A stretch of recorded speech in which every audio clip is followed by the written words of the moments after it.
Ahem.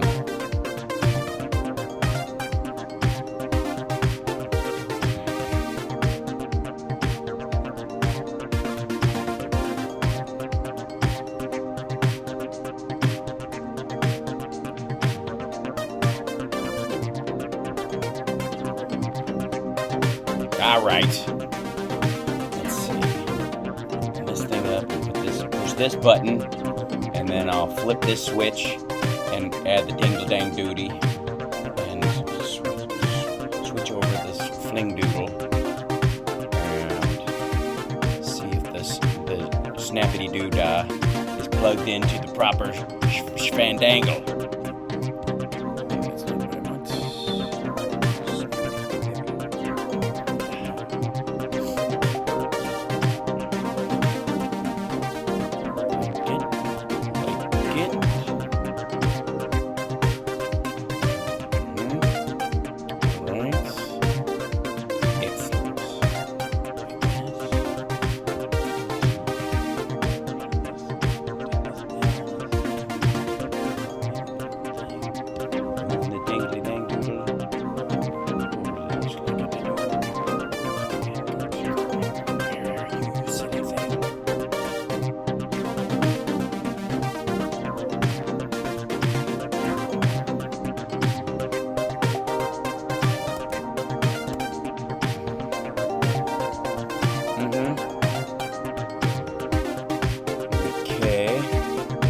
Opening. Hey, look, that's okay. Now things working and thing. All right. So how long do I take to get into the thing?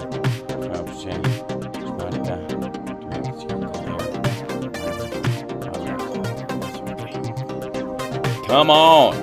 Let's get started. All right. Hold on. Does this button work? Does that work? Hey, how are you? Welcome to the show, everybody. Hope the sound is okay. Am I a little hot? I seem like I'm a little hot.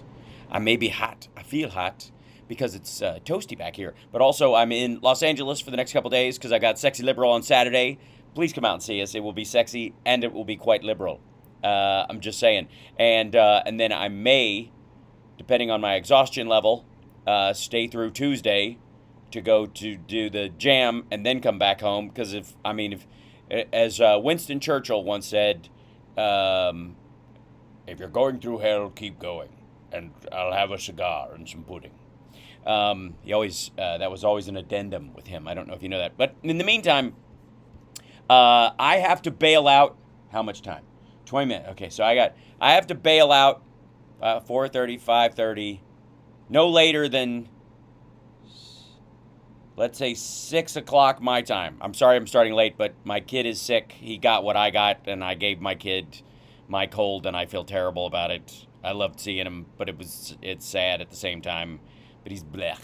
And so I started a little late. Sorry about that. Meanwhile, he's, just sad. He's got a sore throat and a headache, and he's fevery and all the shit that I was dealing with, except he wasn't on the road doing it. He can at least be at home with his mom making, soup and stuff. I hope he feels better quick, too. It just breaks my heart. That said... you know what doesn't break my heart? You know what I find particularly funny? When people like Sidney Powell over here, Shitty Powell. Look, why do I have two versions of myself up in the background? What the hell is that? What's up in the corner behind me? What's that business? Squeeze this over. That's better. I don't even know where that's coming from. That's so odd. Anyways, this is Sidney Powell pleading guilty. You're watching House Barks Megaworldwide, and I'm on a tight schedule, so we're going to jump straight in.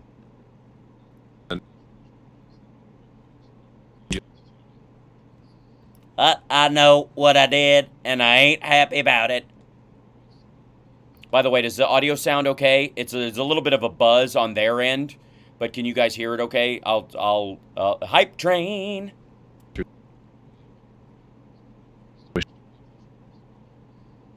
I'm not gonna need him where I'm going. Come on.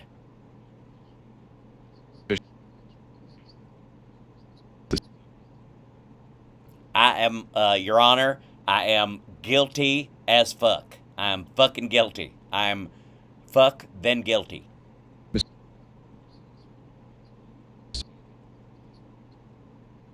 Mm-hmm. Oh, hold on one second. Might make sure that clip and audio thing ain't happening again. Wait. I see.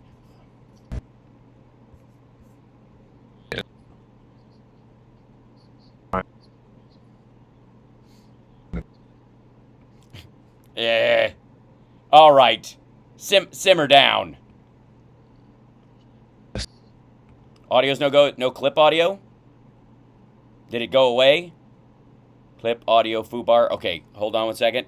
Is it loud or is it crunchy? It's clippy and crappy. Clippy and crappy. Crappity day. It always takes me a minute to fix it back up with the output being what it is. Let's see. Let's go to here. External headphones. I'm going to turn those things off. I'm going to make this guy the ultimate, let's call this. Let's see. Stream. A dreamy dream. And then I'll take this guy. Control. And, okay, that's the one. All right. Let's go into there. And I'll close this down. And I'll check this guy and real quick. And because the audio on this is buzzy. Anyways, it's their audio. I'm just saying. Give me 1 second. Give me 2 steps. Give me 2 steps, buddy. Give me food bar for the door. This is so stupid. Audio. There it is. That's the black thing. Monitor. Let's see.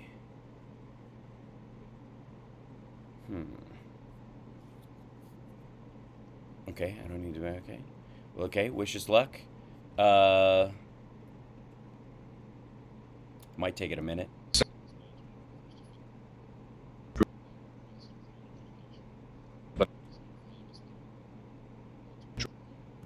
Did you? Okay, hold on 1 second. Let me see if turn this guy off. Maybe. Where'd it go? That, oddly enough, that turned on.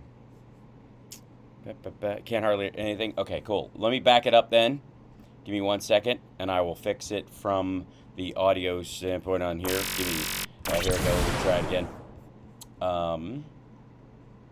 Because I think this software situation is a thing, man. It's just something. Something's always messing with me, man. I don't know what the heck's going on. They always got it to do something. Now let's see if.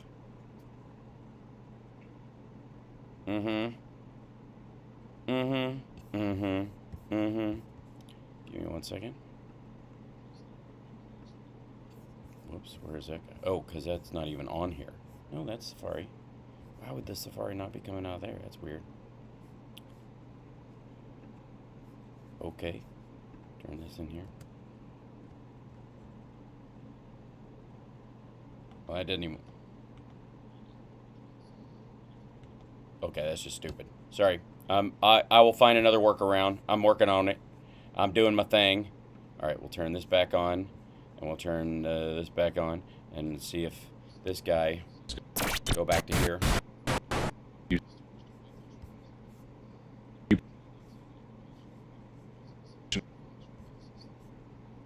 Do you hear anything now? Just saying. I definitely am better. I've got a little bit of the nasal left over, but that's swelling, and that'll go down at its own thing. My hair is pretty rocking these days. I'm setting. You didn't hear it? Still clipping, still foobar. All right, hold on 1 second. I will see what I can see. Maybe this is set to not go through or some shit like that. Monitor output. That's what it is. There we go. And then maybe I just check on here. Maybe there's just one more step I have to take in this shite. You fucker. Monitor and output. I don't understand. How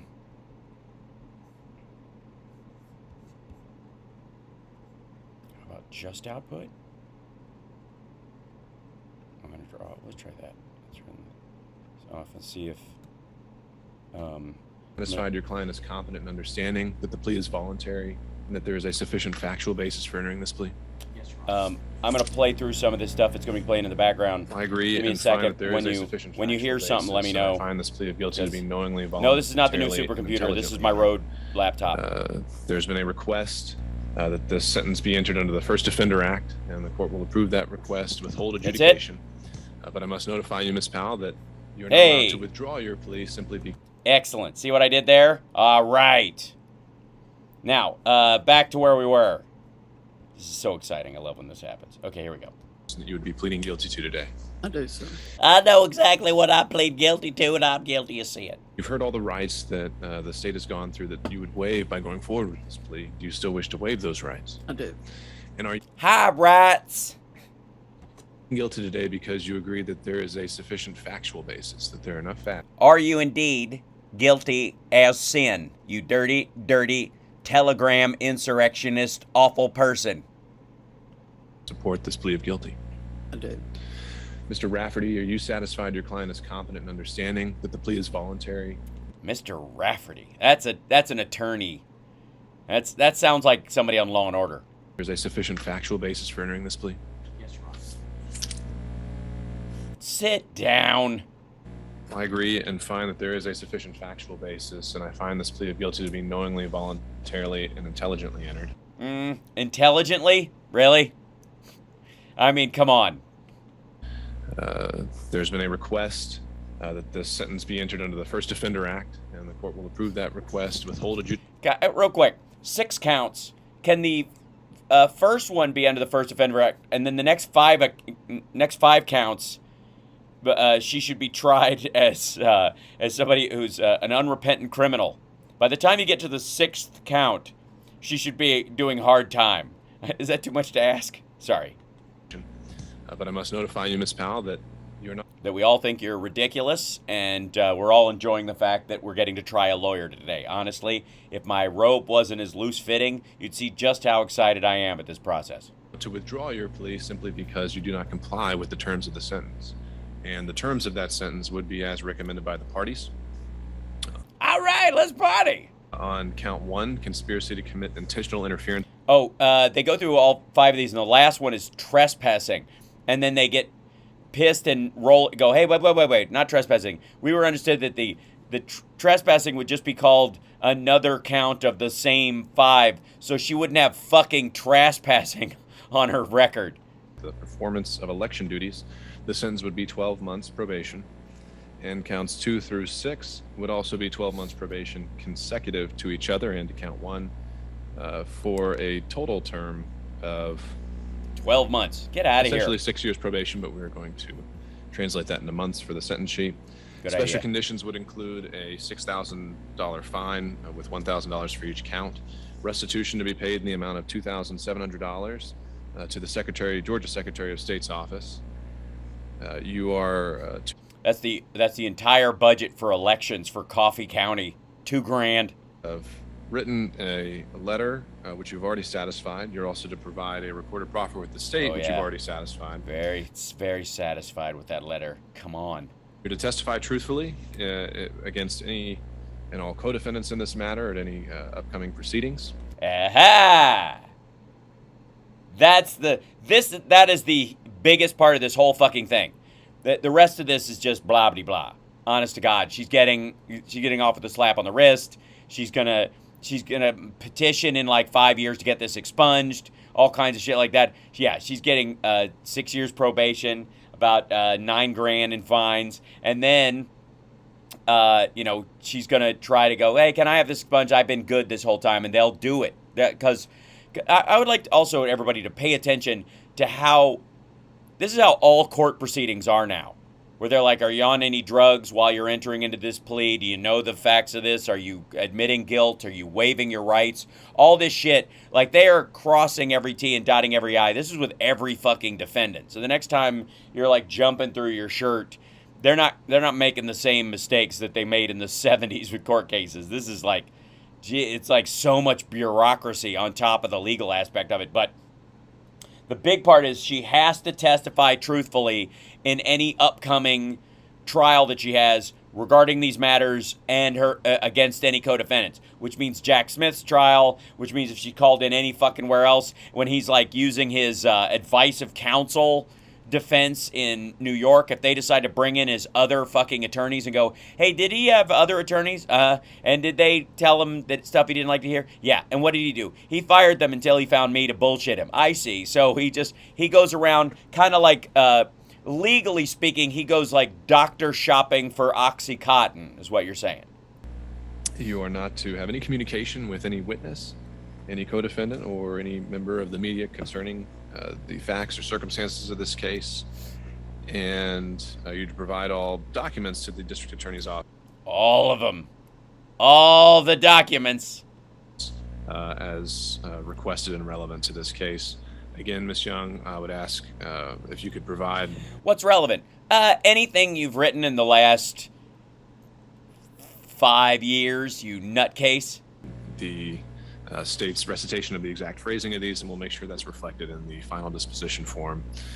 In order to make this sentence consistent with Mr. Hall, I do believe it would be appropriate, and I'm willing to include the language involving moral turpitude, although that language being included on the sentence form may not ultimately have any effect on the entity. Yeah, there were 2 questions, by the way, whether or not, because she's on probation, whether she can own a firearm or not. And considering Trump supporters want to kill her, it puts her in a very difficult situation if she can't, like, carry or be around a gun, considering Trump's other supporters. That puts her in a really wonky position. So they're not quite sure on that. They put language in this that you may or may not be able to have a gun. We'll work that out.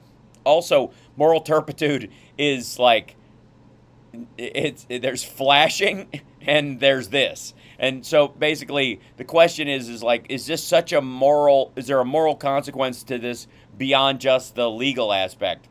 Responsible for actually determining that. Whether or not this counts as she was trying to fuck up Dominion. Is that the same time as trying to be a dominatrix and fuck somebody? It's the same thing in a Georgia court. Are there any other express conditions and special conditions, Ms. Young, that you would like to see reflected on this sentence? Yes, legally we would like her to have to refer to herself in air quotes anytime she says Kraken from now on, and that someone be behind her to play a rim shot would be we would like that. Just I got busted for being the Kraken. Quit it. God damn it. Fucking parole. I think you covered, Your Honor. Okay. Mr. Rafferty, is there anything else that you think needs to be on the record today? No, Your Honor, I just would like to get the living shit out of here, if I could. Ms. Young, do you, the state, have an announcement regarding the indictment in this case? Yes, Your Honor, the state will be entering an all-pause order on indictment number 23 SC 188947 as it applies to Ms. Powell. All right, well, upon being provided a copy of that motion, I will sign it. And they have not taken away her law license because she is not licensed to practice law in Georgia, insofar as I know. I think she's from South Carolina or some shit like that, and she would have to be disbarred down there. She may or may not be. States sometimes, especially southern states, are want to do that a lot of times. They don't necessarily just do it automatically because another state, found you guilty of something, because it's kind of like a legal pissing contest. They don't want some other state to be able to vacate the qualifications of everybody that's on their bar. They have that for a reason. Doesn't mean she won't. Yeah, she's from Texas, but she's licensed in South Carolina. She didn't come to Georgia to practice law, to be clear. So the shit she was doing had nothing to do with her, position as an attorney even. She was just an election interference co-defendant. I was about to say expert, but that's just, obviously if she was an expert, she wouldn't be in this situation now, would she? The indictment will be dismissed. All right, if there's nothing else, then we will conclude this and be off the record. Good luck. Yep, concluded. So anyways, I think that's fucking lovely, and it's a good short one to test our audio on tonight. Again, I don't have a ton of time. I gotta say, I got this. Well, let's jump right in real quick. I won't do all of this next video because I don't have time. But yeah,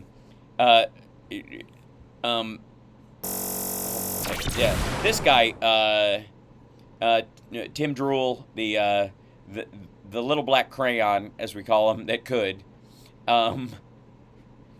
he's dressed like a gimp longshoreman. Like he just rolls that thing down and it's got a zipper where the mouth should be. I was just attracted to the title of this one, and CSL can tell you why, but it's pretty obvious. Sidney Powell betrays Trump, in all caps. Pleads guilty and agrees to testify against Trump 2020 defendants. Against her co-defendants. Yes, she rolled. Betrays Trump, though? I mean, he wasn't paying her bills. He was leaving her to hang, like he wasn't gonna... He didn't pardon her when he was leaving office to make sure she was covered. By the way, all the stuff that she was indicted on is shit she did from December of 2020 to January 7th.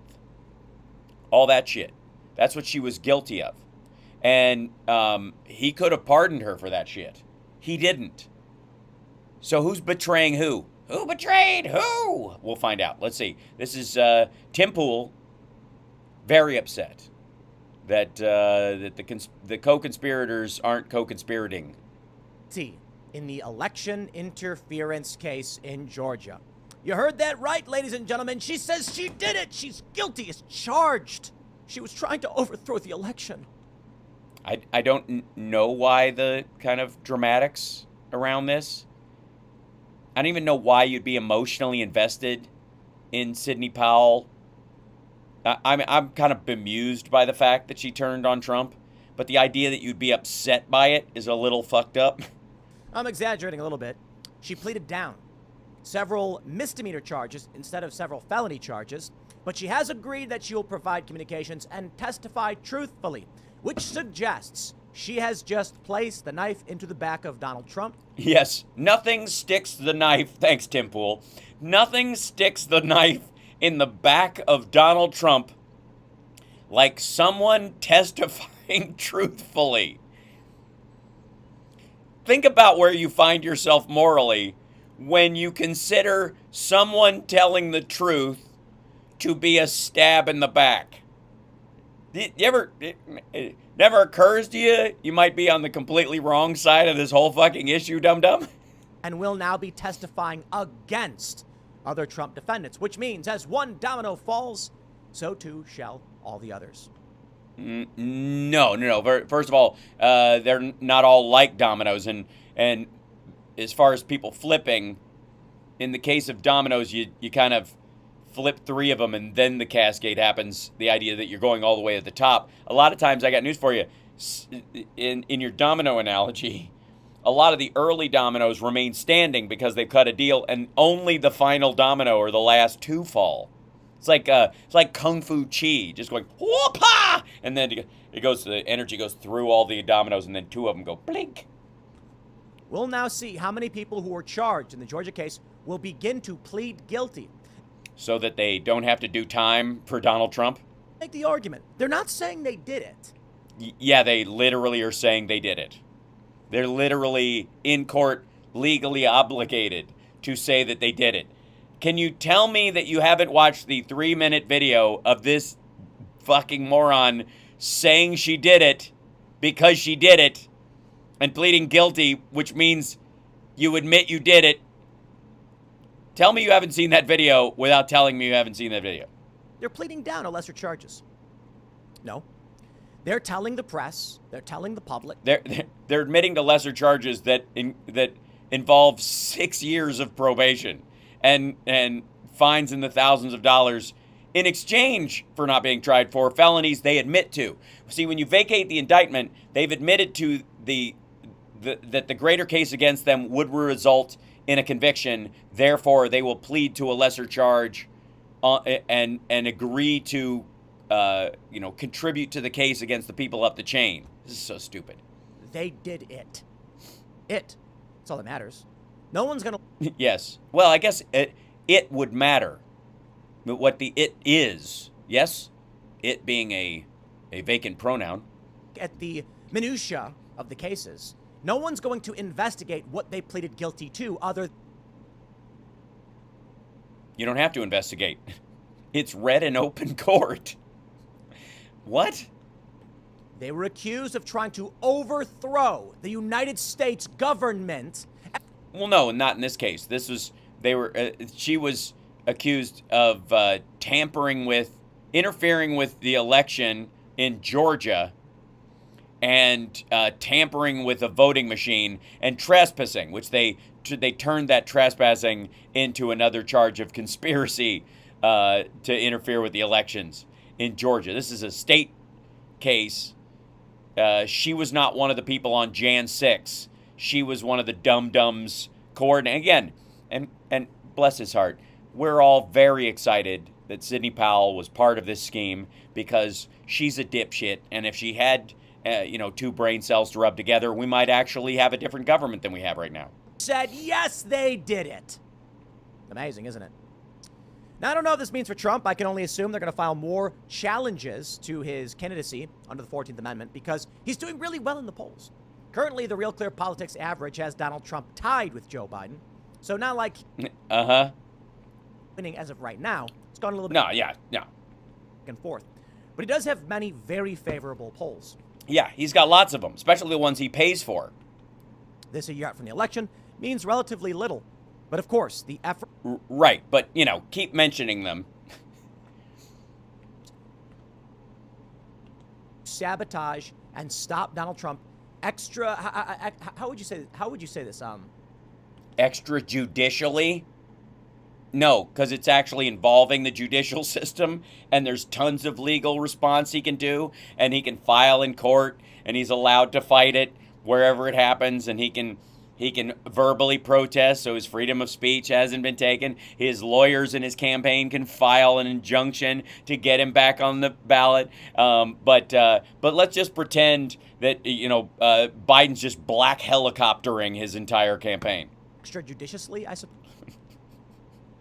Extrajudiciously. It's magically judicious. Judicially, meaning outside of the judicial system, not outside of anal retentive behavior characteristics.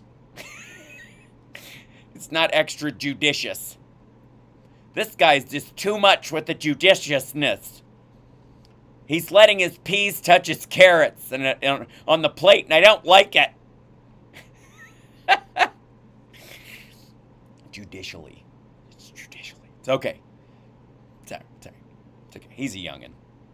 Outside of the judicial system, the judicious system. Electorally, outside of the electoral system. No, inside the electoral system, which involves the Constitution, which says no one who aids and abets a rebellion against the country or gives aid and comfort to our enemies shall be a candidate for president, and the states are allowed to enact that or not, depending on their own constituents, their voters' feelings about it. That's inside. That's all part and parcel to the electoral process. Unless you're saying that it is outside the electoral process that anybody under the age of 35 can't be president. Instead of saying let the American... Or that Schwarzenegger can't be president because it's outside the judicious Toradora system. People's vote, they're saying we will lie, cheat, and steal to stop Donald Trump. They don't have to. They literally don't have to. One of his co-defendants just pled guilty in court to a misdemeanor because she knew she would be found guilty of felonies and didn't want to do jail time, so she turned on him for his part in the conspiracy to defraud the electorate that he engaged in 2020. There's no trickery here. Dumb fuck. She said it. A story from Time Magazine. We also have some audio clips to play for you. Awesome. Audio clips. Oh, shit. It's 2023, bitches. Sidney Powell pleads guilty in case over efforts to overturn Trump's Georgia loss. Lawyer Sidney Powell pleaded guilty to reduced charges Thursday. Woo! over efforts to Every time he says that somebody in Trump's case pleads guilty, does he do a Kevin from Home Alone head grasp? turn Trump's laws in the 2020 election in Georgia, becoming the second defendant in the sprawling case to reach a deal with prosecutors. Oh my fucking God, like dominoes. The slowest. If dominoes took months to fall over once they bump into each other. Powell, who is charged alongside Trump and 17 others with violating the state's anti-racketeering law, entered the plea just a day before jury selection was set to start in her trial. She pleaded guilty to 6 misdemeanors related to intentionally interfering with the performance of election duties. And now here's what happens next. All right, tell us what happens next. According to the article you're reading, the next part is she'll serve 6 years of probation, be fined $6,000, and have to write an apology letter. And then she's got to explain the entire conspiracy on video, which she already did last night or night before last. Donald Trump is going to be facing a similar trial, right? Uh-huh. Sidney Powell, now on the record saying, yeah, did it. So what's going to happen? Other people engaged in this conspiracy are going to go, oh, fuck, I don't want to do time either. I can tell you guys what Trump's people told me and what he did and the communications that we had if you'll let me have, let me not go to jail too. And then they'll do that. And then those dominoes will start to tip and then they'll stand back up. And that's all they need. They now go to the jury in the Trump case and say, see, look, Sidney Powell says he did it. No, they don't have to say that. They've got a whole video of her explaining the entire conspiracy, fuckwad. This is so stupid. Okay, Dark Brandon's live. Give me 1 second. Hold on, let's go. Is he making a speech at, let's see if I can find this. Hold on. C-SPAN, nothing but C-SPAN. C-SPAN a dirty spiegel-de-boom. Okay, here we go. I'm bringing it up. Authentication. And it's got a C-SPAN ad. And then here we go. Hold on. Back this up. And we will go to Biden speaking in the Oval Office. Israelis who had personally lived through horrific Hold on, let me back American this. citizens. Scores of innocents, from infants to the elderly grandparents. Israelis, Americans taken hostage. As I told the families of Americans being held captive by Hamas, we're pursuing every avenue to bring their loved ones home. As president, there is no higher priority for me than the safety of Americans held hostage. The terrorist group Hamas unleashed pure, unadulterated evil in the world. But sadly, the Jewish people know perhaps better than anyone that there is no limit to the depravity of people when they want to inflict pain on others. In Israel, I saw people who are strong, determined, resilient, and also angry, in shock and in deep, deep pain. I also spoke with President Abbas, the Palestinian Authority, and reiterated that the United States remains committed to the Palestinian people's right to dignity and to self-determination. The actions of Hamas terrorists don't take that right away. Mm-hmm. Like so many other, I'm heartbroken by the tragic loss of Palestinian life, including the explosion at the hospital in Gaza, which was not done by the Israelis. We mourn every innocent life lost. We can't ignore the humanity of innocent Palestinians who only want to live in peace and have an opportunity. You know, the assault on Israel echoes nearly 20 months of war, tragedy, and brutality inflicted on the people of Ukraine. This is People loud as it gets. that were very badly hurt since Putin launched his all-out invasion. We've not forgotten the mass graves, the bodies found bearing signs of torture, rape used as a weapon by the Russians, and thousands of Ukrainian children forcibly taken into Russia, stolen from their parents. Mm-hmm. It's sick. Hamas and Putin represent different threats, but they share this in common. They both want to completely annihilate a neighboring democracy, completely annihilate it. Hamas' stated purpose for existing is the destruction of the state of Israel and the murder of Jewish people. Hamas does not represent the Palestinian people. Hamas uses Palestinian civilians as human shields, and innocent Palestinian families are suffering greatly because of them. Mm-hmm. Meanwhile, Putin denies Ukraine has or ever had real statehood. He claims the Soviet Union created Ukraine. And just 2 weeks ago, he told the world that if the United States and our allies withdraw, and if the United States withdraw, our allies will as well, military support for Ukraine would have, quote, a week left to live, but we're not withdrawing. I know these conflicts can seem far away, and it's natural to ask, why does this matter to America? So let me share with you why making sure Israel and Ukraine succeed is vital for America's national security. You know, history has taught us that when terrorists don't pay a price for their terror, when dictators don't pay a price for their aggression, they cause more chaos and death and more destruction. They keep going, and the cost and the threats to America and the world keep rising. So if we don't stop Putin's appetite for power and control in Ukraine, he won't limit himself just to Ukraine. Putin's already threatened to remind, quote, remind Poland that their Western land was a gift from Russia. One of his top advisors, a former president of Russia, has called Estonia, Latvia, and Lithuania Russia's Baltic provinces.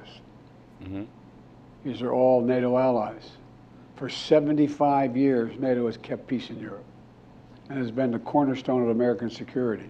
And if Putin attacks a NATO ally, we will defend every inch of NATO which the treaty requires and calls for. We'll have something that we do not seek.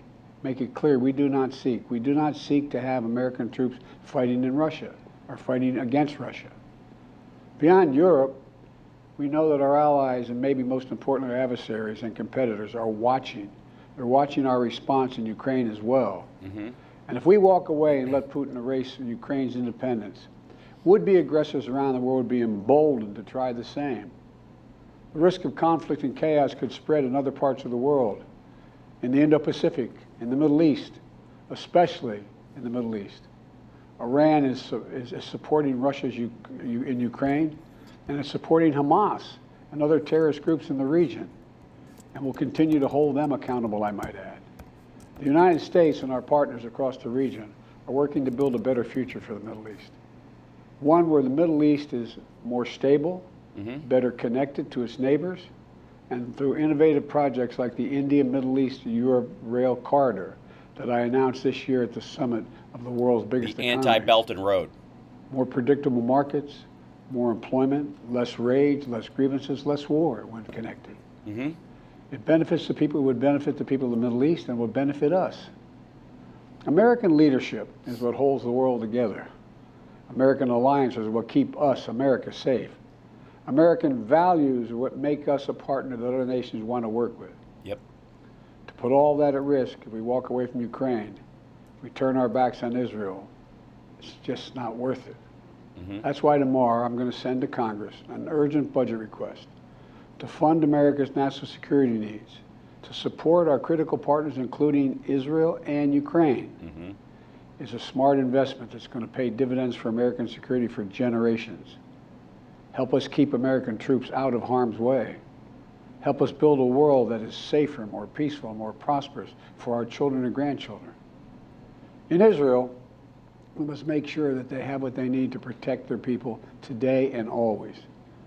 The security package I'm sending to Congress and asking Congress to do is an unprecedented commitment to Israel's security that will sharpen Israel's qualitative military edge, which we've committed to, the qualitative military edge.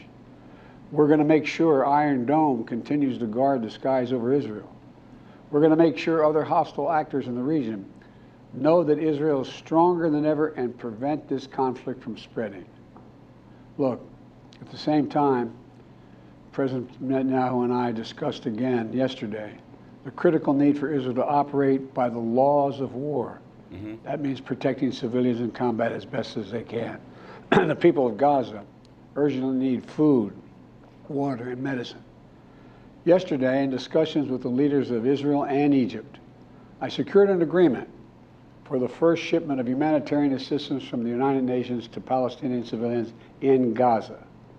If Hamas does not divert or steal these shipments, we're going to provide an opening for sustained delivery of life-saving humanitarian assistance for the Palestinians. As I said in Israel, as hard as it is, We cannot give up on peace. We cannot give up on a two-state solution. Israel and Palestinians equally deserve to live in safety, dignity, and peace. You know, and here at home, we have to be honest with ourselves. In recent years, too much hate has given too much oxygen, fueling racism, the rise of anti-Semitism, and Islamic phobia, right here in America. It's also intensified in the wake of recent events that led to the horrific threats and attacks that both shock us and break our hearts. On October 7th, terror attacks have triggered deep scars and terrible memories in the Jewish community. Today, Jewish families worried about being targeted in school, wearing symbols of their faith walking down the street, or going out about their daily lives. You know, I know many of you in the Muslim American community, the Arab American community, the Palestinian American community, and so many others are outraged and hearty, saying to yourselves, here we go again with Islamophobia and distrust we saw after 9/11. Just last week, a mother was brutally stabbed. A little boy, here in the United States, a little boy who just turned 6 years old was murdered in their home outside of Chicago. His name was Wadiha, a proud American, a proud Palestinian American family. We can't stand by and stand silent when this happens.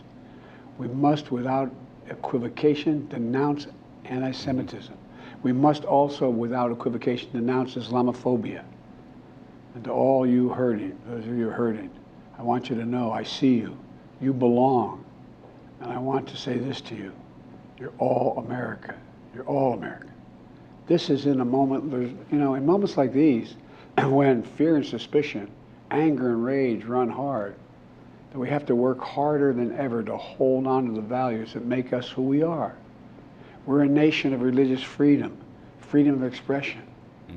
We all have a right to debate and disagree without fear of being targeted in schools or workplaces or in our communities. I must renounce violence and vitriol. See each other not as enemies, but as fellow Americans. When I was in Israel yesterday, I said that when America experienced the hell of 9/11, we felt enraged as well. While we sought and got justice, we made mistakes. So I cautioned the government of Israel not to be blinded by rage.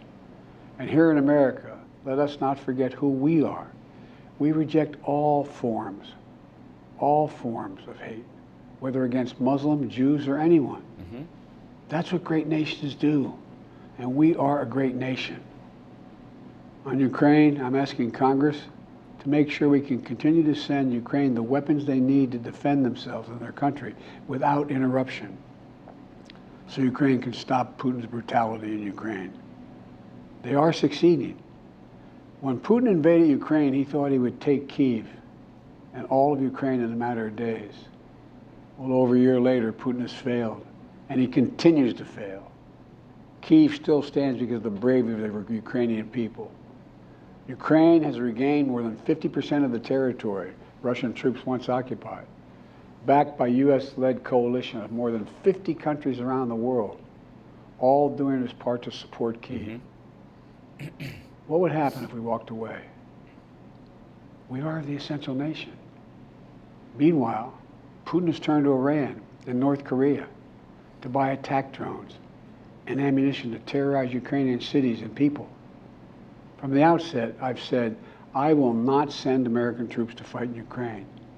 All Ukraine is asking for is help, for the weapons, munitions, the capacity, the capability to push invading Russian forces off their land, and the air defense system to shoot down Russian missiles before they destroy Ukrainian cities. Let me be clear about something. We send Ukrainian equipment sitting in our stockpiles. And when we use the money allocated by Congress, we use it to replenish our own stores, our own stockpiles with new equipment. Equipment that defends America and is made in America. Patriot missiles for air defense batteries, made in Arizona. Artillery shells manufactured in 12 states across the country, in Pennsylvania, Ohio, Texas, and so much more. So smart. Just as in World War II, today patriotic American workers are building the arsenal of democracy and serving the cause of freedom. What a great Let me framing. close with Really this. bright. Earlier this year, I boarded Air Force One for a secret flight to Poland. There I boarded a train with blacked out windows for a 10-hour ride each way to Kyiv, to stand with the people of Ukraine ahead of the one-year anniversary of their brave fight against Putin. I'm told I was the first American to enter a war zone not controlled by the United States military since President Lincoln. With me was just a small group of security personnel and a few advisors. But when I exited that train and met Zelensky, President Zelensky, I didn't feel alone. I was bringing with me the idea of America, the promise of America, to the people who are today fighting for the same things we fought for 250 years ago: freedom, independence, self-determination. Fucking ain't right. And as I walked through Kyiv with President Zelensky, with air raid sirens sounding in the distance, I felt something I've always believed, more strongly than ever before. America is a beacon to the world. Still. Where, as my friend Madeleine Albright said, the indispensable nation. Tonight, there are innocent people all over the world who hope because of us, who believe in a better life because of us, who are desperate not to be forgotten by us, and are waiting for us. But time is of the essence. I know we have our divisions at home. We have to get past them. We can't let petty, partisan, angry politics get in the way of our responsibilities as a great nation. We cannot and will not let terrorists like Hamas and tyrants like Putin win. I refuse to let that happen. In moments like these, we have to remember who we are. We are the United States of America. The United States of America. And there is nothing beyond our capacity if we do it together. My fellow Americans, thank you for your time. May God bless you all, and may God protect our troops. There you go. C-SPAN is your unfiltered view. In the immortal words of Walter White, you're goddamn right. Yeah, good stuff. Overall, let's see. I want to see if this chat comes. Yeah, there you are. Hi, chat room. Love you guys. I don't know why, and the chat is moving very slow on my end. I don't know why. Sometimes it's just that way. Yeah. Throw up a thumbs up or applause in the chat room if you want. I'll see if I can bring it up. We have to reload it or something like that. It's very strange. Some days it just does great, and other days it just takes a lot for it to update. Very odd. But anyways, overall, I thought it was fantastic. I thought it was great. I think there is a generalized feeling that he's going for a Clint Eastwood kind of a thing these days. But overall, there we go. Look at that. There you go. Right now, all of right-wing media is trashing him, and they can do that. That's fine. That's the great thing about America. These are the same people like, our freedom of speech has been taken away by this shithead president in dumbfuck Washington. And you're like, you do realize just the sheer fact that you can call your leader a shithead and call the town he works in dumbfuck Washington means you literally haven't lost your freedom of speech? You shithead from dumbfuck wherever. I just find that hilarious. So, jump back in here. See it like it loads and then it just blacks out. I don't know why. Look at that big pile of people. Hey, and by the way, like, subscribe, give a thumbs up, support the show. Don't forget Venmo as well. Although I don't have my Venmo up in there. If you've done it before, do it again. Do the $20 Venmo challenge. I just made that up. Once a month, just throw a dinner my way. If you've already graduated from coffee, maybe dinner at some point. Because maybe I'm not thinking that because I haven't eaten today because I've just been driving. Hi, how are you? And I've had nothing but sparkling water. So I will eat at some point, but it'll be after I do John's show, which I have to leave at 6 my time on the nose. I got 40 minutes. God damn it.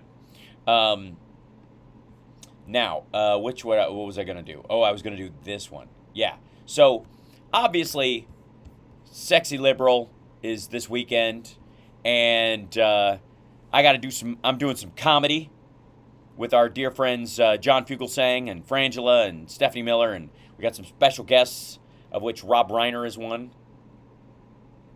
What's up? I mean, you know, can I just say for the record, I have still not gotten over the fact that I'm on a first name basis with Rob fucking Reiner, and that I once committed a minor crime for Lily Tomlin because of the Sexy Liberal. I will always owe those memories to fucking Sexy Liberal. Yes, and Malcolm Nance, of course, but he's like, I feel like we, he's in a different category entirely. But as a comedian, to grow up around the idea that I would someday hang out with Rob Reiner and send my dad and my mom a picture of me standing next to Rob Reiner and have them go, oh, that's our son sharing a stage with Rob Reiner. Do you have any idea? I'm from Peaksmill, Kentucky, for fuck's sake. I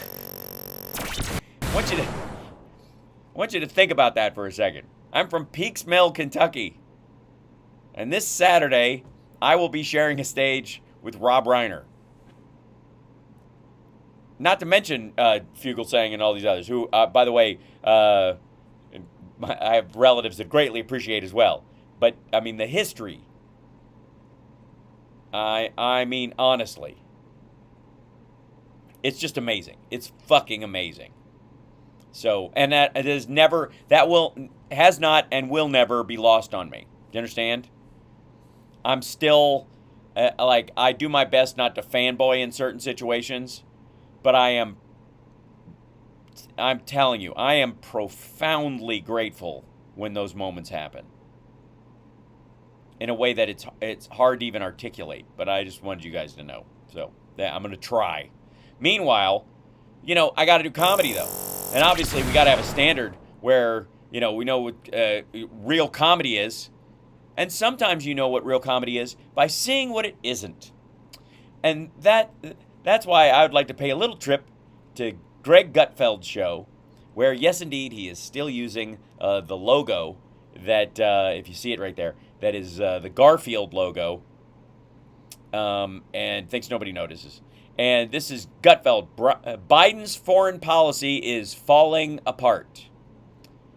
Just for the record, before we even get started, no, it isn't.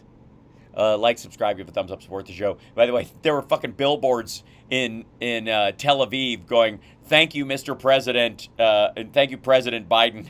Giant billboards in the fucking city, but totally falling apart. And by the way, Republicans trying to scuttle support for Ukraine is not Biden's policy falling apart. That's them acting on behalf of Russia. But here we go. Thank you. Thank you. Thank you. Enough, you sexy people. All right. So as the Gaza war rages and Iran threatens... Now, let's first start with I'm doing the ultra serious newsman furrowed brow thing as part of the comedy, so that when I throw in the punchline, you'll know the difference. You won't. The fray, President Biden jetted off to Israel. Now, we don't know whether Biden's trip helped, but if he climbed the steps to Air Force One without a faceplant, let's call it a win. But yeah, it's not. We're not dealing with a serious thing over there at all. Now, let's just pretend. Let's just rehash some Gerald Ford jokes. I guess they're not going to go with the Tommy Tuberville footage, which, by the way, makes this shit look like you're like, oh yeah, he's got a shortened tendon in his right leg because he hurt his foot during the campaign a couple years ago. Let's do some history. The truth is, the Middle East always exposes the naivete of past Democratic presidents. And not the naivete of the past Republican presidents? I see. Back in '79, President Jimmy Carter took American credibility into Bud Light territory when Iran seized 52 American diplomats. And Ronald Reagan made a deal to give them weapons to get them back and stopped the Carter administration from being able to get them out intentionally to manipulate the electorate. Yeah, you guys thought Trump was the first person who was colluding with a foreign power just to get elected. Looked weaker than Cat at LA Fitness. Yeah. No, it's okay. Yeah, it's all right. True. It took over a year. God damn. Dude, she has bigger arms than you do. For America to respond, which we finally did by electing Ronald Reagan. And that was after an aborted rescue that crashed in the desert. Oh, those Democrats, they want to abort everything. But Good Lord. That's the... Yeah. For the record, it would have been the morning after pill because the abortion happened right after takeoff. I guess, what a fucking punk. U.S. service members were killed then, and it was really bad. In 2000, Bill Clinton held the famous Camp David summit between the Israelis and Palestinians, where he learned that no matter how much he pleaded, Yasser Arafat wouldn't go down as easy as Monica Lewinsky. Get the fuck out of here. So did he. They rejected more. What? So, because he went down on her is the idea because they had an affair? Good Lord. Keep reaching, though. This is, yeah. Who needs punchlines when you can just make your audience groan? Than me at that nudist colony. Barack Obama was convinced he could make a difference. He thought Iran could be brought around from a fascist theocracy to a friendly modern nation if we could just get that pesky nuclear deal done. And they did, and it was working. And then Donald Trump scuttled it. And then they're like, why would we make a deal with the Americans if the next president that comes along can throw it out the fucking window? Oh. So he sent over John Kerry and $1.7 billion in cash. They should have sent Hillary just to make her shut up and cover her face. Jesus Christ. You know what? I stand by what I said earlier. There's comedy, and then there's its direct opposite. Shut up and cover her face. I think that's the first pro-Hamas joke we can say of the evening. But the money part they understood. Obama brought hope and more than a few bags of change, then watched helplessly as Iran built up bigger arms than his wife's. Look, the Mideast is probably the most politically screwed up place in the world. Yeah, why do we even care? Any of the issues go back so far, Larry Kudlow was still in school. Yeah.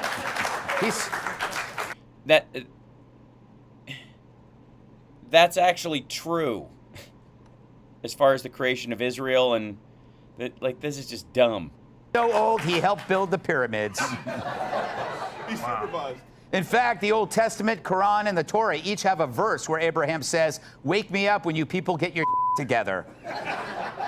But one of the basic reasons we care about this place is a single word, and that's oil, especially for Gavin Newsom, who smears it on his hair to trap seagulls for food. The truth. All right. First of all, isn't the standard running joke about Californians that they're vegan or vegetarian? Also, what? This is... You can tell that he just uses, he just tries to pick words that sound funny and organize them. It's kind of like Conehead comedy. Like if the Coneheads were trying to explain comedy.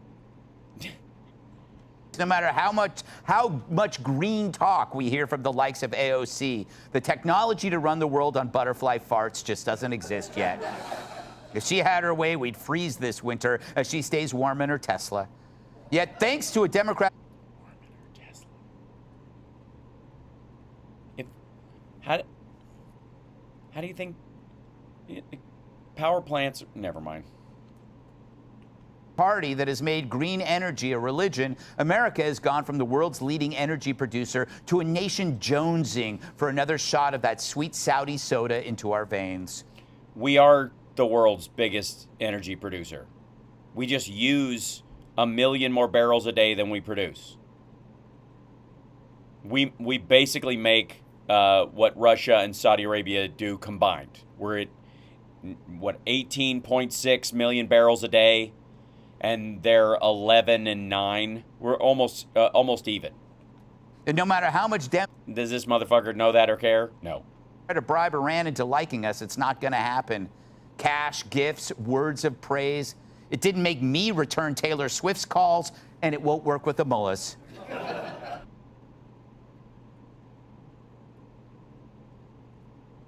the premise of that joke being, if I'm seeing it correctly, is that Taylor Swift wanted Greg, but no matter what she did, he just wouldn't return her calls. Oh, the irony, because verbal irony is one of the joke structures that is made, and it doesn't have to be anchored to anything or relate to anything that you're talking about. It can just be kind of thrown in there, like a game of Tetris that you've just given up on, and you're just watching the blocks fall, and you've just said fuck it, and then some of them line up kinda, and you're like, oh no. Which brings us to the present. Biden offers $6 billion to Iran in exchange for American hostages. That Hamas seizes more American hostages right afterward, like stairs, speed bump, which they're giving back for free. The thing that came out today is that Hamas has agreed to give up any foreign hostages, anyone who aren't directly Israeli citizens. That's already happening. That started today, but well past this moment, I guess. Sandbags. Biden never saw it coming. But even Helen Keller could connect the dots. She was blind, so therefore, as cultural references go, this is, I suppose, he must have already used Stevie Wonder yesterday, I guess, if you're going to go with, hack. Never mind. She's been dead a while.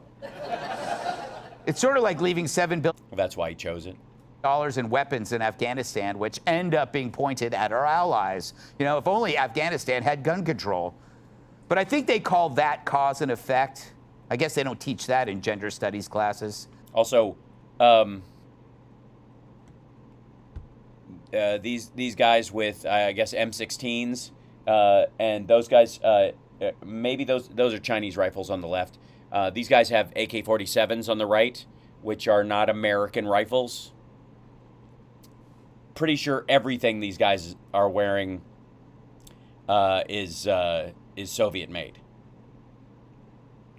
So now we're caught up in all of this again. America's greatest foreign policy. Are we caught up in it all again? Or is that what happened, Greg? We got caught up in it. We're caught up in it because Hamas attacked a music festival that had foreigners visiting and going to this festival, and they were raped and murdered or captured or shot, and some of those people are still there. So we're caught up. Is that what happened? We got caught up in this again? Is this because Biden was in the middle of hey, I'd sure love to pass some legislation and stuff, but here we are caught up in this again. Thinkers have sharpened the points on their Ivy League dunce caps and formulated a new Mideast plan, the historic Don't Doctrine. And my message to any state or any other hostile actor, don't. And anyone thinking of taking advantage of this situation, I have one word, don't.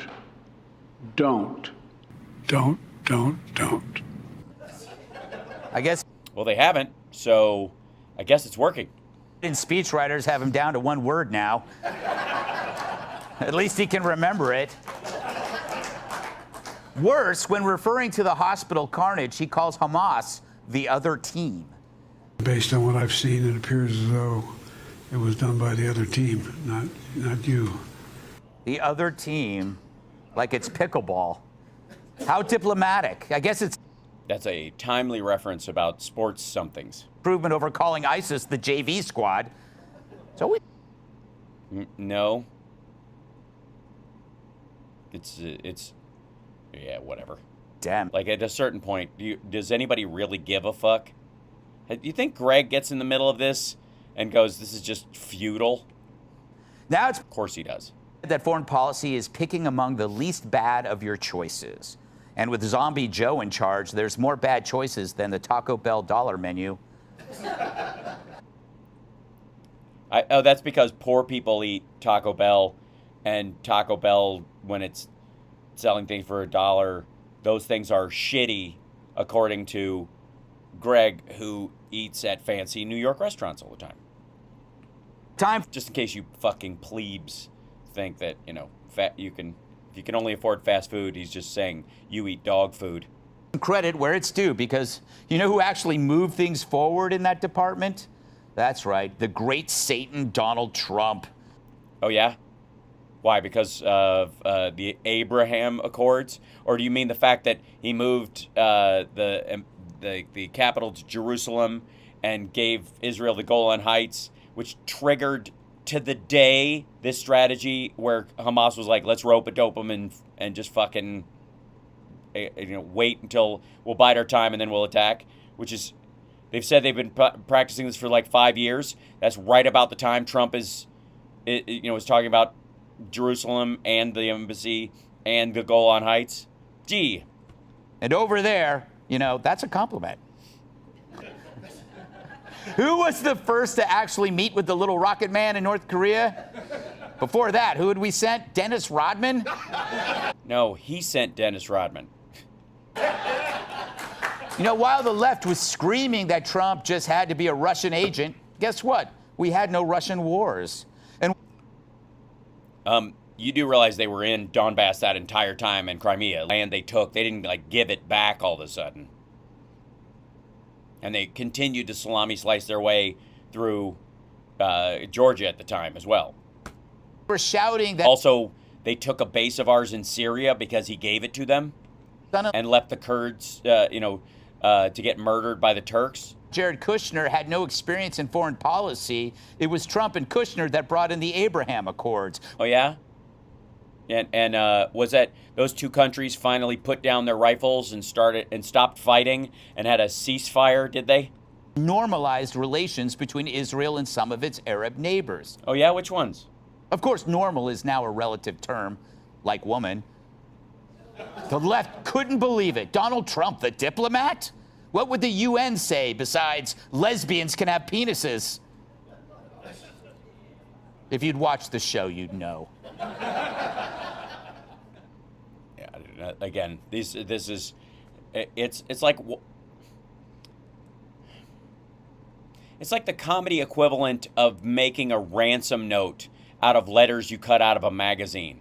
You know what I mean? The more detached and fucked up and scrambled shit looks and seems, the better. That works in a ransom note. In comedy, it's just fucking hash. It was also Trump that made America the greatest energy-producing nation on earth, giving us the leverage over the Middle East to try to change things. Oh, right, because COVID and nobody was going anywhere and oil went to negative $35 a barrel. Tilted things in our favor faster than Gerald Nadler getting off a seesaw. And Trump had Iran so scared they offered to take John Kerry back. But of course, the geniuses in the Biden White House offered to take John Kerry.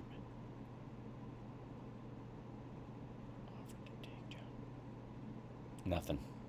Blow it all up. We're back to trying to bribe Iran into behaving again. Hey, it works on Joe Biden.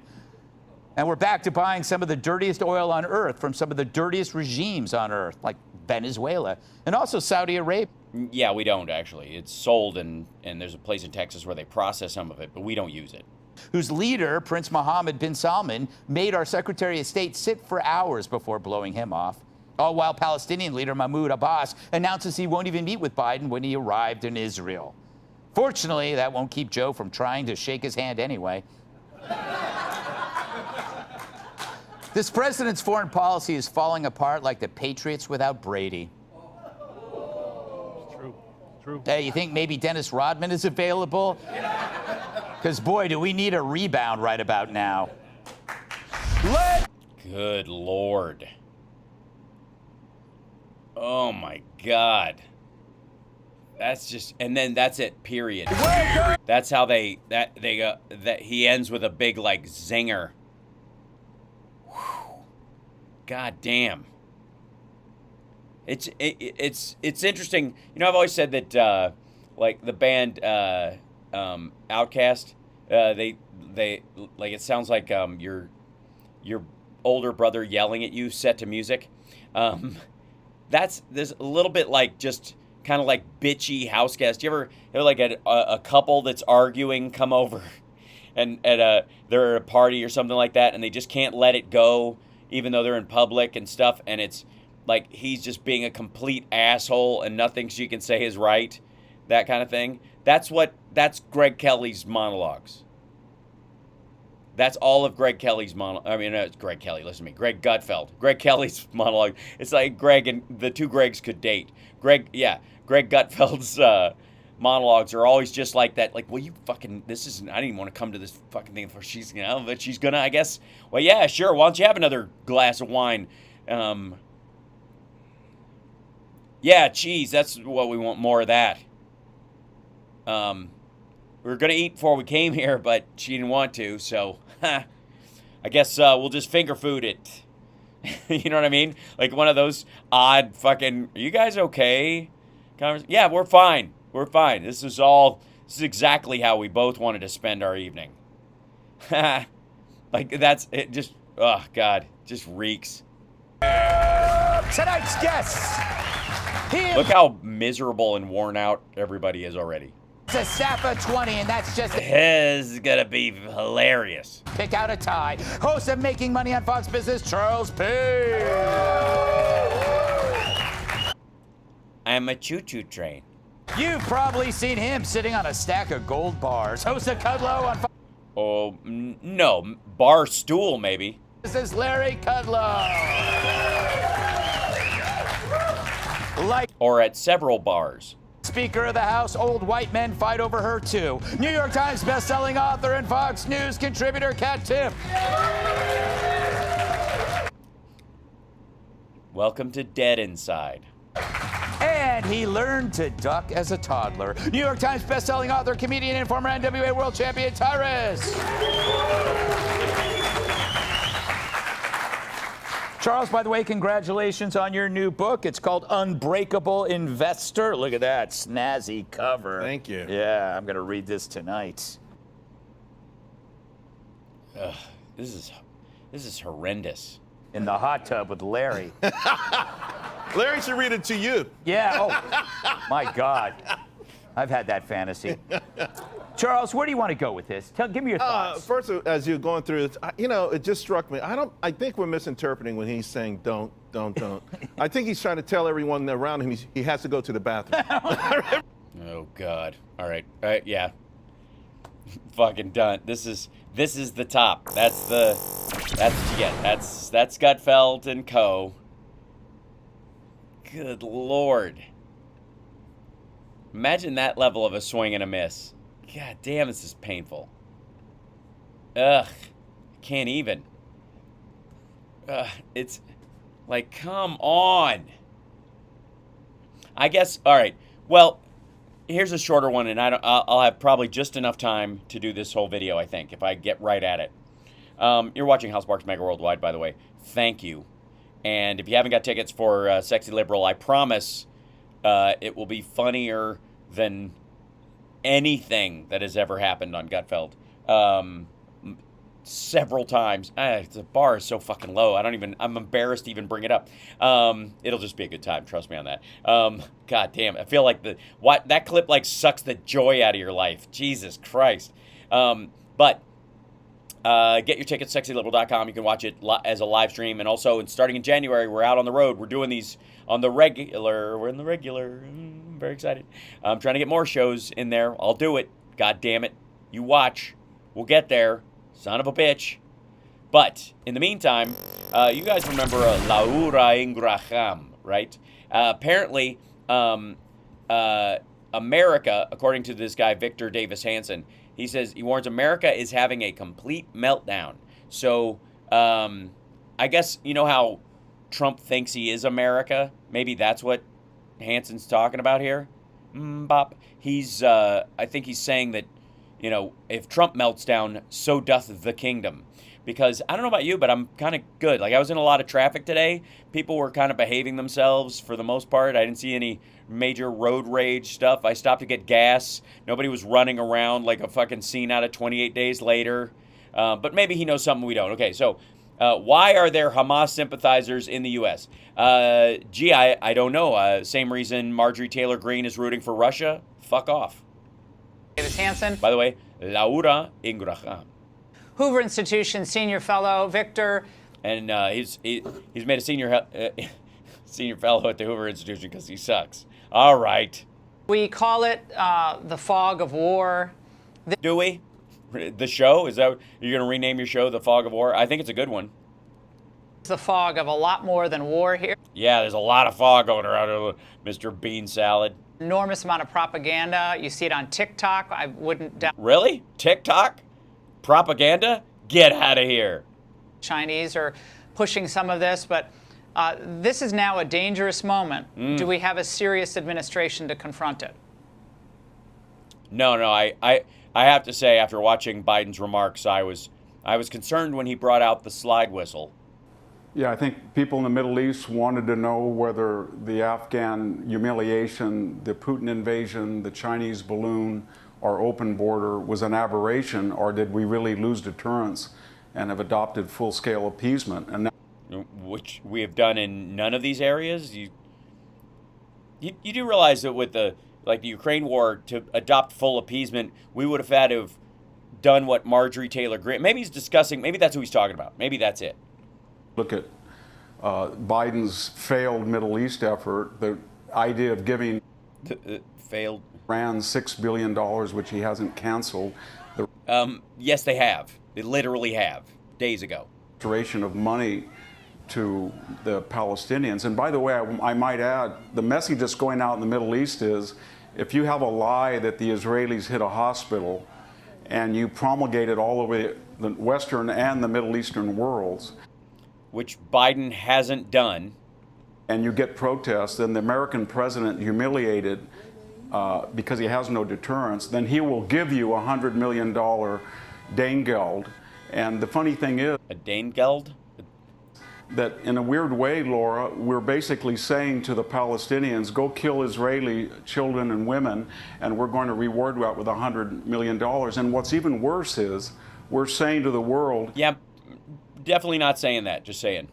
If that missile that was intended to kill Jewish civilians in Tel Aviv had not missed the target and accidentally hurt some or killed some Palestinians, then we wouldn't even give them money, probably. We only giving money because we're paranoid, they're angry over a lie that that the Israelis did something, but No, we're not giving them money, for one. We're giving $100 million in aid, but that's for the actual stuff, not cash. We're not sending cash to them, dumb fuck. We're sending food and medical supplies, and the availability of more of that is predicated on whether it gets to the Palestinian people, because we are making a distinction between how we treat civilians and how they treat civilians. And that's not just morally right. That's also what you do when you're prosecuting a war like this, because you do want to draw a very strong distinction between you and your enemy.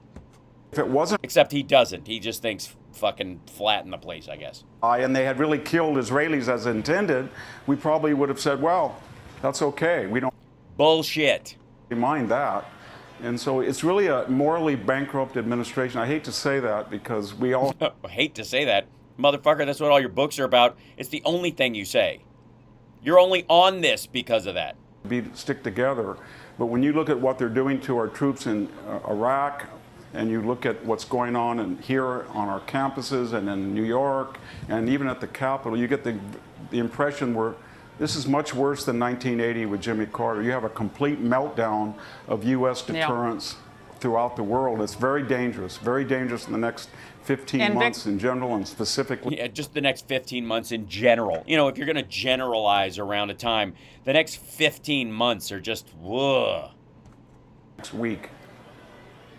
And Victor, we're watching scenes of some of these protests breaking out in New York. Yes, and police following them around, and in some cases there are more police than there are actually protesters, and it's America, so people are going to go out and say shit.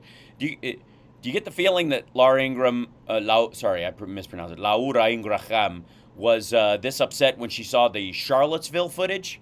Do you think she had Victor David Hansen on there going, oh my fucking God, these tiki torch wearing khakied motherfuckers supporting a statue that was built to deify one of the people who fought for the South in the fucking Civil War? This is a sign that the country is coming apart.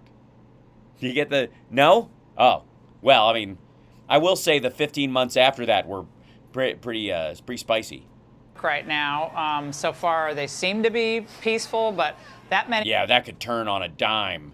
You know, they could just do something, and then we could talk about that when it happens. Or, fuck it. Let's just talk about it as if it already happened. Let me mention that violence could happen, and then you talk about what that violence would look like, and then we'll all imagine it, and we can all pretend we just saw it based on the imaginary version that you just said out loud as we pictured it in our heads. That's news. People in the dark, tempers flaring. We don't know anything's possible. Victor, I want to. Yes, anything is possible. A horse could ride out into the middle of the street with a man with a pumpkin for a head. Anything is possible at this point. These are crazy, crazy times. Shit, I think this looks like more post-rapture than anything else. Where the fuck is everybody? Is this NYPD for Palestine? Good Lord. About this money that Biden's going to be after tomorrow night. He's going to go to the nation with a teleprompter and go, I'll sell you this teleprompter for $100 million. Do you think she saw Trump's speech the other day when the teleprompters were down and he was just like a sweaty, flailing dickhead? He's going to say, I know, he's always a sweaty, flailing dickhead. You get my point. Need this 100 billion plus, which will be 500 billion. I beg your pardon? How much? Teleprompter. And he's going to say, we need this 100 billion plus, which will be 500 billion before you. Yeah, it'll be 500 billion before you even know it. Before the ink is dry. For both Ukraine and Israel, that is critical money, and we need it for the stability of the world. For It's pretty much what he said, and very effectively. Peace. I wouldn't be surprised if he didn't call it some type of investment in the future. How will that go down with the American people? Pretty good. Overall, pretty good. Pretty rock solid. Very, very almost borderline Truman-esque in the way he was discussing it. I think it won't go down too well because there's such an asymmetry. We never told Ukraine there's a cycle of violence. You can't retaliate when Putin comes in. We always say discount Putin's nuclear threats. That will never happen. He would never dare. But yet Iran doesn't have the bomb, and we're told, be careful about Iran. They're threatening us. So there's such an What? Can I just say for the record, that has never been the fucking conversation. Nobody's ever saying careful about Iran and we can't deal with what happened in Gaza because, ooh, we might piss off Iran. What the fuck are you talking about? Not ever. That has never been the conversation. To the reactions of both of these wars. And, we never said to the Ukrainians, we don't want you to do this. And when you hit... Yes, we have. That's why we didn't give them long-range missiles. We should have. But we've literally limited the munitions we give to them so that they couldn't reach into Russia for almost a fucking year because we didn't want that escalation, because we took care about this. You think we're not giving military weaponry to Israel that couldn't reach fucking Iran? Are you out of your goddamn mind? What the hell? Infrastructure, a bridge or something, we want you to phone civilians and get them out of the way. Right. Fuck that. What kind of Christian nation does that? We're there to blow up the building and the bad guys that are in the tunnel underneath it. We don't want to kill any civilians. So, letting you know, they're going to blow up the building. Please leave. What kind of... That's just gay. What the fuck? There's only one explanation, I'm afraid, and that is that we give a shit about civilian lives. There's an endemic anti-Semitism. What? Fuck are you talking about? It took months for Biden to go to Ukraine. He was in Israel in less than a week. Asymmetry that we treat our closest ally, Israel, versus, a friend, but Ukraine doesn't have the relationship, and we don't apply the same restrictions on Ukraine than we do on Israel. Okay, first of all, totally different situation. Russia as a functioning country versus Gaza and the West Bank as territories and the back and forth about the two-state solution and who actually owns the fucking place and the years of back and forth and not even comparable. But we absolutely put limitations on what Ukraine could do with our gear. It was a sticking point for fucking months. The fuck is he talking about? Makes no sense. And to ask money. Yeah, Yes, what you're saying and what she's saying makes no fucking sense. NATO, You know, yeah, that yeah, these they're not a people are NATO lying ally. about it, Yeah, they're and not. it's shaking yeah. us. Yeah. What? Why would? All right. They're not a NATO ally. Jesus fucking Christ. That's. If you notice where the location is, shit. All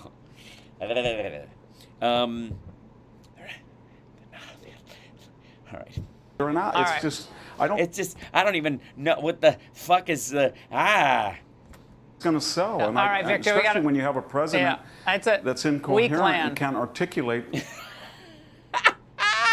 the two of them talking over each other, and like especially when you can't talk with the I'm on John's show in an hour, so I got to leave in 5 minutes. And thanks for making this clip nice and short, Laura Ingraham and Victor Dorkhead Hansen, brother. Watch the tail end of this with them talking over each other again. So, All right, Victor, we especially gotta- when you have a president that's weak incoherent land. and can't articulate. Especially when you can't, when people don't, if you have a guy, they're not, I know, and it's totally true that we can't. What the proposition All right, Victor, is, and we the gotta go. support We got a breaking and the news. rationale is for it. We got to go. Hey, Sean Hannity We, here. we got. I'm done. You haven't said anything, and you're not going to start, so I got to get the fuck out of here. Yeah, this should just be a hook. You're right. Just yank them straight off. Good Lord. All right, I got to go. I'm going to go be on John's show, and technically speaking, I have enough time to drive there and get there in time, but it's LA and traffic and parking and building. So I've given myself enough of a window. I will see you guys. I'm going to have regular shows tomorrow, but I will be doing them from here in Los Angeles. So luckily the setup seems to be working okay right now, and I will leave it all hooked up the way it is. Love you guys. Like, subscribe, support the show. Clips, thanks to CSL for making those happen. Share the clips of the show. That helps us out as well as we're trying to grow. We're getting close to that 80K. We're getting pretty close to that 80K mark. Come on now. Come on. Maybe I'll hit that number when I talk about my show on John's show on Sirius XM. Okay, I got to go. I really got to go. No, because I got to go. I love you guys, but I got to go. I got to go right now. You're awesome. Bye.